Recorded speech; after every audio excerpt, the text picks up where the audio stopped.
Hello, and welcome to Episode 5 of Situational Awareness Matters radio show. I'm your host, Rich Gassaway. The purpose of this show is to improve situational awareness and decision-making for individuals and teams who work in high-stress, high-consequence environments. Our mission is simple: to help you see the bad things coming in time to prevent bad outcomes. In this episode, we'll talk about the role of emotions in decision-making. I'll share a report about a first responder who had a near-miss event with a chainsaw. And we'll talk about why so few first responders and industrial workers are being taught properly about situational awareness. How do we decide something? Or how do we not decide something? It's a complex process that involves multiple brain regions. Are decisions made with your rational brain or your intuitive brain, your left brain or your right brain? The answer is, surprisingly, both. Rational judgment allows you to process facts and data essential to good decision making. Those are predominantly left brain activities. Intuition allows you to tap into past training and experiences and quickly glean the lessons of your successes and failures. This is predominantly right brain activity. All the lessons are seated deep into memory by emotions. The role of emotions. Some think that the best decisions are rational decisions, devoid of all emotion. This is a fallacy. In fact, it would be impossible to make a good decision if you were somehow able to shut off the emotional control center of your brain. The role of the emotional control center on decision-making was well documented in The Misfortune of Phineas Gage. It was September 13th, 1848. Phineas Gage was a railroad worker, and he was directing a work gang blasting rock while preparing the roadbed for a railroad outside the town of Cavendish, Vermont. Setting a blast involves boring a hole deep into the outcropping of rock, adding blasting powder, a fuse, and sand, and then compacting this charge into the hole using a tamping iron.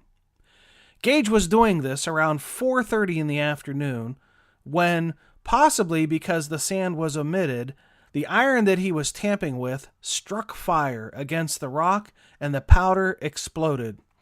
Rocketing out of the hole, the iron entered the left side of Phineas Gage's face, passed back of the left eye, and out the top of his head.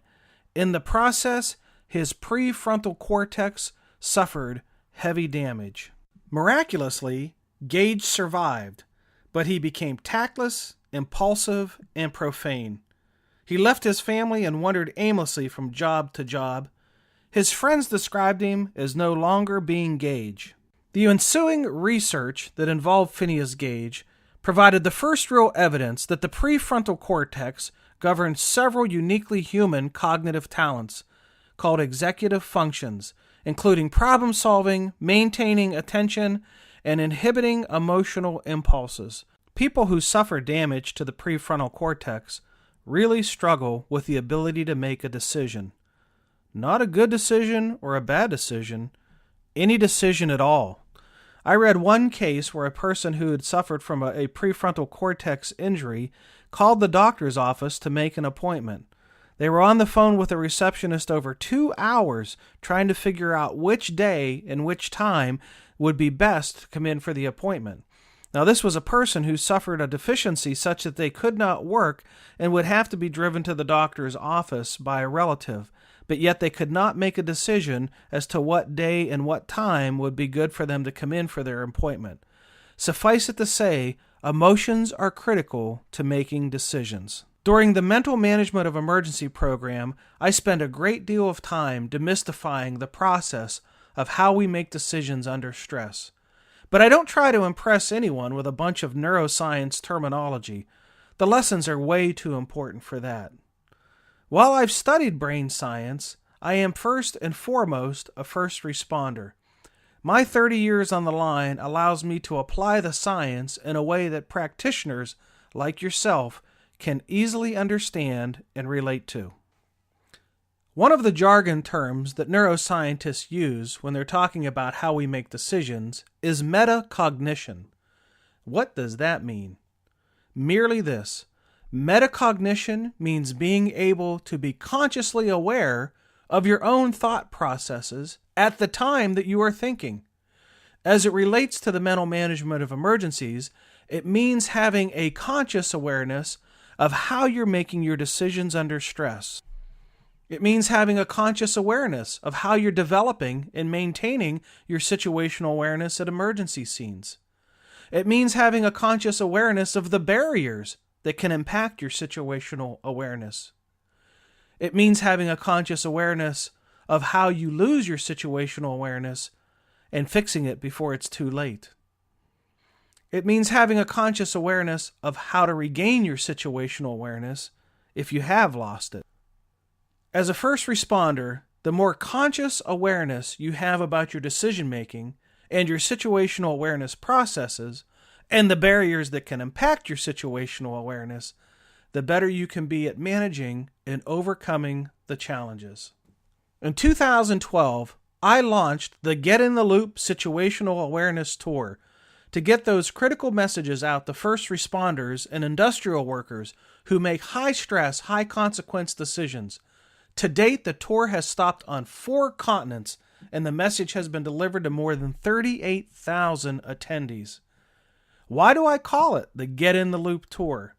Because first responders and industrial workers are, for the most part, out of the loop when it comes to understanding how the brain makes decisions and how we form situational awareness. Most people don't have the time or perhaps the interest to read up on all that research. No worries though, I've taken one for the team. My program is designed to get you into the loop in ways that strive to both entertain and educate.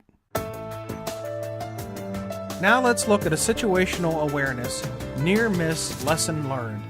This lesson comes to us from the firefighter near-miss reporting system, where lessons learned become lessons applied. Turnout pants damaged while using chainsaw. Engine 1 responded to a motor vehicle collision with injuries. Upon arrival, there was a large tree branch that had fallen on a mid-size SUV. The tree was completely blocking the access to the road. It was estimated to be approximately 20 to 25 feet in length and up to 3 feet in diameter. The driver walked inside a nearby residence with minor injuries. EMS assessed the patient and obtained a patient refusal. A battalion chief arrived on the scene and asked the officer to evaluate the branch to see if the engine crew could remove it or if a landscape service would be needed. The decision was made to remove the branch utilizing the engine's personnel. A firefighter started the chainsaw, and the officer was positioned behind the firefighter to serve in a position of safety. The firefighter began cutting the small branches and worked back toward the base of the tree. The firefighter was applying the chain brake between cuts earlier in the incident. It was dark, and flashlights were used to illuminate the work area. Approximately half the branch was removed from the roadway when the officer felt something strike his left leg. The officer thought it was a branch and continued working. The tree branch was completely removed and the road access opened. The crew of Engine 1 removed all the pieces of wood from the road and placed the wood in the yard where the tree had fell. The crew also raked up and swept the roadway, removing the remaining debris. The engine went available and returned to quarters. Next shift, the officer was placing his gear on the truck when he noticed cuts on the outside liner of his bunker pants. The cuts were on the left pant leg and were consistent with the area that was struck while removing the tree. The pants were taken out of service, safety officer was notified, and administrative paperwork was completed. And here is what the reporter says were his lessons learned. To allow landscape services to continue to complete the cutting operation instead of the engine crew. The scene should have been better illuminated for a safer operation utilizing quartz lights or tower lighting. Allow the cutter a 10-inch safety perimeter, and only the cutter announces when it is safe to enter after the chainsaw brake has been applied. Minimum use of turnout pants for all members involved in a cutting event. Administration is currently determining if chaps should be placed on fire apparatus. A training video on chainsaw video safety was recorded to be distributed throughout the department for transparency and to increase situational awareness. You can view this near-miss report and others by visiting the firefighternearmiss.com website. And if you've experienced or witnessed a near-miss event and would like to be interviewed on this show, visit my companion site, closecallsurvivor.com, and click on the Contact Us link. Thank you in advance for sharing your lessons learned so others may live. If you're interested in attending a live event, you can check out the Situational Awareness Matters tour stop schedule at samatters.com. Click on the Program and Keynotes tab below the header, then click on the Events Schedule tab. If I'm in your area, I hope you'll consider attending a live event. If you're not able to attend a live event, consider signing up for the SA Matters Online Academy. The Academy contains videos and articles that cover the same content as the 3-day live tour event, delivered in 14 modules that you can go through at your own pace from your own computer. The Academy Plus version includes 4 books that are referenced throughout the Academy. The Plus version is a great bargain because the tuition simply covers the cost of the books, making the Academy free. Just click on the link below the header on the SA Matters homepage titled Online Academy.